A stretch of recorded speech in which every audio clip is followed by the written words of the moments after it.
guys, welcome back to the channel, and today we've got a quick comparison of the Haute42 P12, S13, and R16. So before we dive into everything, I just want to do a quick overview of the features of each pad, and then we'll dive into the more details. So when it comes to the P12, you have your smaller buttons on the top, your larger on the bottom. You have your screen here. Your start and home are split apart. So your home is way over here, your start there. So you connect to your console, you'll press these to get started. Your L3 and R3 are here in the middle. Your tournament switch is here, and that allows you to disable all these. So as you're playing in a tournament, if you hit something by accident, you won't get disqualified, and all those different things. That's pretty nice. You have nothing on the top. Your power buttons here and your pass-throughs on this side and nothing on the bottom. It does come with rubber grip feet on the bottom. Out the box, it's really nice. So there you go. There's the P.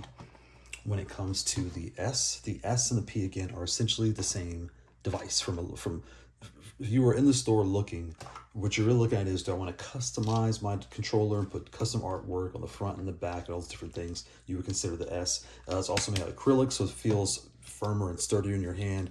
And then this one is made out of plastic, so it's lighter, a little bit louder, but it's a controller. It feels just like any other standard controller you buy off the shelf, whereas this feels like a custom put together type of device, and that compares to. So here you have your home and start, or on the side here from right to left. So first and third is how you would connect to your console and activate it. Your L3, R3 on the top. Your power is here, your power is here, your pass-throughs on the bottom, and you have nothing on this side, and that kind of completes. You do not have that tournament switch on this device when it comes to the S, and the switches are very quiet because it is the acrylic, so that is that, right? And again, also the tops are small, so the bottom is large. The R16, you have your large style, you have your 16 buttons all through here. These are smaller buttons with a wide rim going around it. You have nothing on the bottom. You have nothing on the left-hand side. Your power's on the top, and your pass-through is on the right. Just like the S, your start and home are right here on the right-hand side on the top. So you'll connect it and hit your start home, and that'll activate it. And before we dive in again, let's go ahead and do the paper test. Anyone that watches my channel knows we do the paper test, and show you what you got.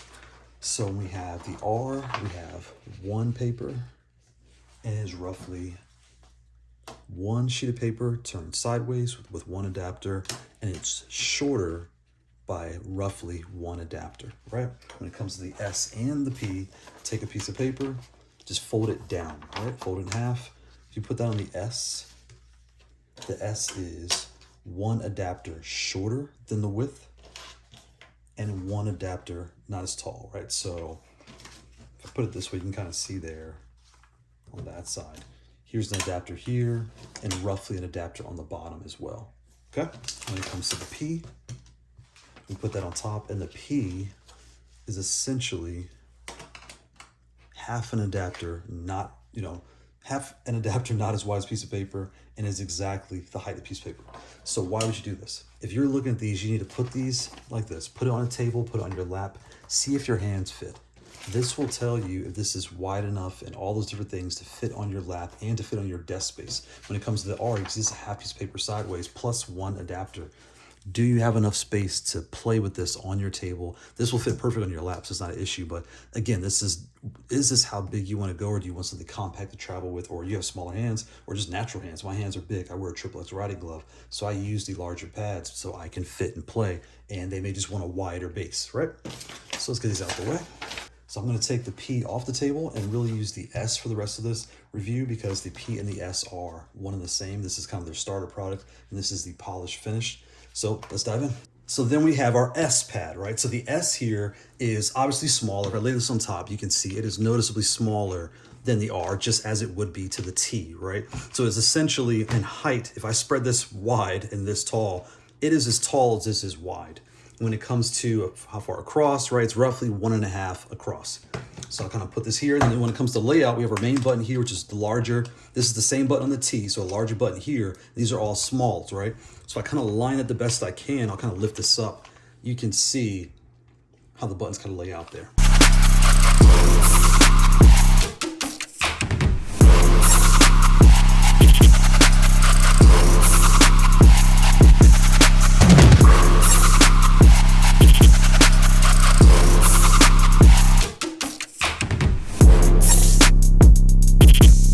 So when comparing the two, your first thought is the S is just larger, and now we have the R. But that is not what this is, right? These are Smaller buttons, they're closer together. So if I take an adapter and you look, you can see, if I take the adapter head from the Brooks, the USB part fits right through the grooves here. If I take the body does not fit. Whereas I take this device here, the USB head, it basically passed the rings. It kind of barely hops over the rings, right? But then when I take the body fits through. So on the R, your hand spacing is essentially as wide as the T when it comes to finger spacing. But when it comes to height, just like the T, this is 2/4 high, the same. And here you have your 2 for the ring and 2 for the actual button as far as height. The S evolved into the P, which is more of a refined product. And when I look at the R, I feel like this is a new product line. This, I would not be surprised they do another version of this with a different shell, be it metal or what have you. But again, this is competing with this. So when you're looking at these two, or this product, again, don't think about the T, don't think about the S when it comes to button layout and those different things and how you play and use the device. 5.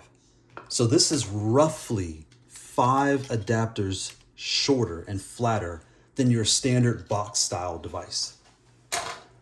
Let's put this on top. So when it comes to height and width, like even the button layout, if I put this in the middle here, you can see the button. Here's our bottom button there. It's hard to tell, but they're essentially the same layout. Each cinch is a little bit more spacing here, but they're very, very similar to your standard box style layout. When it comes to height, width, you can see here it is basically 1, 2, 2.5, not as wide as the box, and roughly 1.5, not as tall. So again, this is your compact form factor for a box style device.